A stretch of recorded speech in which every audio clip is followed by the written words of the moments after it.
লোকসভা চংমারিতে বিশিশালকারিখা অবিসিগশে রাজাখোড়াগুলি ও খড়কনি বাংলাদেশ রমজাখা চাষালো রমজানের রগ্নে বিশিং খড়কবাদ জেলা খড়কনি ব্রেই তে খড়কসাদ চিরাইতঙ্গ বড় কাঞ্চনজঙ্ঘা এক্সপ্রেস ট্রেন বে আগরতলা নিশিমি চেন্নাই ও থানাহিনী নাইতমানি আর জড়াউনো পুলিশ বরগ্ন খামি থেকে জগাই বরগ্ন রমখা খড়কসনি বিশিং খড়কনি ব্রি হাইখে সজগজাক বরগ্ন পুইলা পুলিশ রক নুগই হিজরাহিনী তংমানি ফিয়া বরক হিজরা বয়া বরি বয়া বরক চলাশিহিনী শাখা আগরতলা জিয়ার থানানি ওসি গতকালকেও আমরা দুজন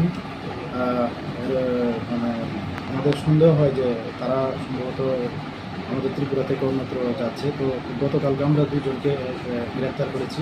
এর মধ্যে একজন আমাদের মানে ইন্ডিয়ান টাউট আর একজন বাংলাদেশের এক মেয়ে। আর আজকেও সেম, আজকেও আমরা সকালবেলা আমরা জিআরপি, আরপিএফ, এসবি, বিএসএফ সব মিলে যখন আমরা চেকিং করছিলাম তখন আজকেও আমরা টোটাল 7 জনকে ডিটেইন করি সন্দেহজনকভাবে। তো তাদের জিজ্ঞাসাবাদ করে জানতে পারি তারা সবাই বাংলাদেশের লোক এবং তারা আমাদের ওই যে একটা কাঞ্চনজঙ্ঘা একটা এক্সপ্রেস আছে ওই ট্রেন দিয়ে তারা চেন্নাই যাওয়ার উদ্দেশ্যে আজকে এসেছিল। তো তারা সম্ভবত ওই বললো যে একজাক্ট তো বলতে পারে না। তো তাদের ওই বর্ডার থেকে যে আজকে রেল স্টেশনে আসা পর্যন্ত 1 ঘন্টা সময় লেগেছে। তো আমরা আইডিয়া করছি হয়তো কুমিল্লা বা ওইসব বর্ডার দিয়ে তারা এখানে এসেছে। তাদের কাছ থেকে সন্দেহজনক কিছু পাওয়া গেছে? তাদের কাছে না এরকম কোনো সন্দেহ নেই, তবে তাদের মোবাইল পাওয়া গেছে, স্মার্ট মোবাইল। তো এগুলো আমরা খতিয়ে দেখছি এটার সঙ্গে কোনো ইন্টারন্যাশনাল অন্য কোনো কিছু যুক্ত আছে কি।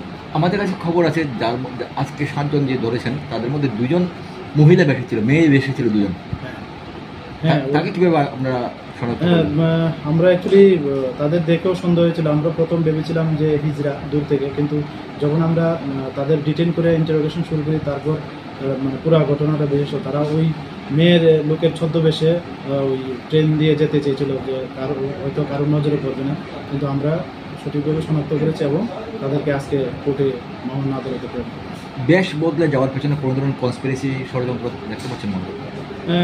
এটা হতে পারে। তো সবগুলো এই জন্য আমরা একটা জিআরপি থানাতে একটা আমরা মামলা নিয়েছি, ফরেনার অ্যাক্ট, আইপিপি অ্যাক্ট এবং আমাদের বিভিন্ন আইপিসি দ্বারা নিয়ে। তো আমরা ওই বিষয়টাও খতিয়ে দিচ্ছি।